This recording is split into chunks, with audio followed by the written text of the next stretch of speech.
We're now at the midway point of the 2021 NBA season, and it's at this point that we can take a step back and analyze exactly where everything stands at this point in time.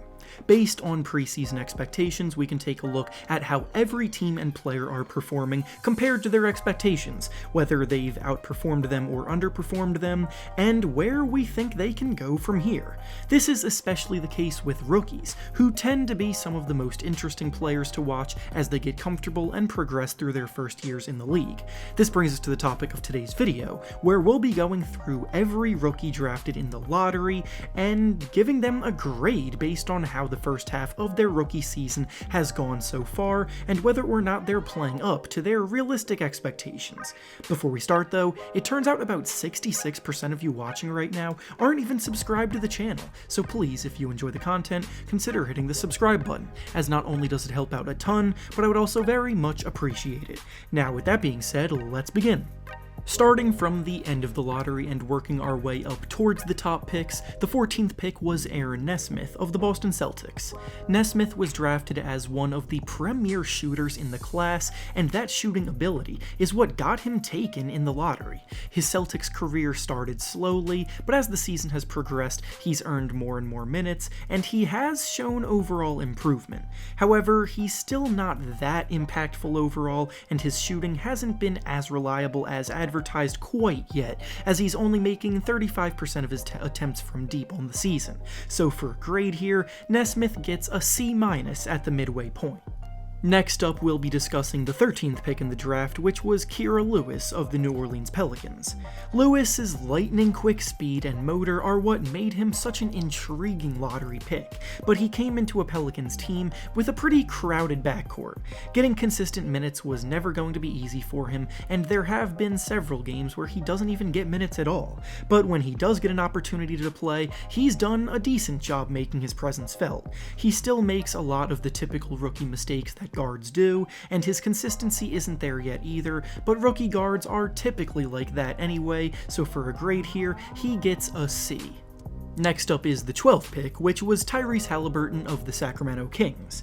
Haliburton inexplicably slipped a bit on draft night after most viewed him as a lock to be a top 10 pick, and ever since then, he's been making a lot of the teams that passed on him on draft night regret it. He has easily been one of the best rookies this season. He has a level of composure out on the court reminiscent of a veteran, he's impactful on both ends of the floor, and his ability to score from all three levels and make plays for others has been huge for the Kings.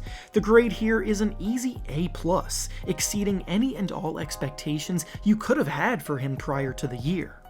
Next up is the 11th pick, which was Devin Vassell of the San Antonio Spurs. Vassell was viewed as the best 3-and-D prospect in the draft when he was taken, and so far, he has embraced that role and done a pretty solid job in it. He's knocking down about 40% of his threes this year, and his perimeter defense is better than most rookie players perform on that end. So for the most part, he's done his job well as a 3-and-D player. He definitely still has a ways to go regarding his improvement in other facets of the game, but in general, he gets a nice C+ grade for playing the role that he's been put in well on a good team. Hasn't been able to do much, but in the games that he did play, he also just wasn't very good, so I feel like this one gets a grade of an F, unfortunately. Next up is the 9th pick, which was Deni Avdija of the Washington Wizards. Avdija is another player who slipped well below where most predicted he would be drafted, and the Wizards are definitely happy to have him as a result. Playing alongside stars like Bradley Beal and Russell Westbrook, he doesn't have as big of a role as he may want, and the way he's used has also been a bit questionable throughout the year for Wizards fans, but he's a very good spot-up shooter, he excels in transition, he's a smart playmaker, and a solid defender. His per-game averages aren't very impressive, but they don't tell the whole story, so for the grade here, he gets a B-. Next is the 8th pick, which was Obi Toppin of the New York Knicks. The Knicks have been much better than anticipated this year, so their focus is fully on winning games, and as a result, Toppin's role in the rotation isn't very consistent. Toppin has struggled with the physicality of this level, having been a dominant post scorer in college, but not nearly as effective down low against stronger NBA defenders. His perimeter shooting hasn't quite translated yet, and he definitely needs to work on his defense. has. He hasn't been terrible, but he also hasn't been that good, so for a grade, he gets a D+. Next, with the 7th pick, it's Killian Hayes of the Detroit Pistons. Hayes is a player that I was very high on at the time of the draft, and I still firmly believe he'll be a good point guard in the league moving forward, but there's just no way I can deny how much he's struggled in the first half of the season. He's shown glimpses of being a great passer, but it's come with a ridiculous amount of turnovers. His shooting has been wildly inefficient, making only 28% of his shots and 25% of his threes, and unfortunately an injury has held him out of a lot of games as well. The grade here is an F, but by no means does this equate to me saying he's a bust at all. Next, with the 6th pick in the draft, was Onyeka Okongwu of the Atlanta Hawks. The Hawks were one of the worst fits for Okongwu, at least in the short term, and unfortunately them drafting him has resulted in him barely being able to do much on a game-to-game basis. The Hawks' front court was already very crowded, so Okongwu barely gets any time on the court at all, averaging fewer than 10 minutes per game when he makes an appearance, and still goes games without playing at all. Okongwu's defensive versatility, explosiveness, and touch around the rim are all things that should earn him more minutes over time, but for now, he hasn't done enough to get a grade higher than a D. Next up is the 5th pick, which was Isaac Okoro of the Cleveland Cavaliers. Okoro was pegged as the best defensive prospect in the draft, but his overall skill on the offensive end was definitely raw and in need of development, so patience is going to be needed in that regard with him. He's a naturally gifted athlete and has done well as a slasher attacking the basket, but he's far from consistent. Defensively, he's done as well as a rookie could possibly be doing, but for a grade, he gets a decent C+. Next, with the 4th pick, we had Patrick Williams of the Chicago Bulls. A lot of people thought the Patrick Williams pick was a big stretch when he got taken because of how much of a project he was viewed as and how raw of a skill set he had at the time. But so far, he's been proving a lot of people wrong, having a terrific rookie season. Williams is averaging about 10 points and 5 rebounds per game, ranking 7th and 5th amongst rookies respectively, and he's even been pretty efficient in doing so, shooting 47% from the field and 39% from 3, which is far better than most rookies tend to do in those areas. The grade here is a nice B+, and he still has so much more room to grow, which is pretty exciting for Bulls fans.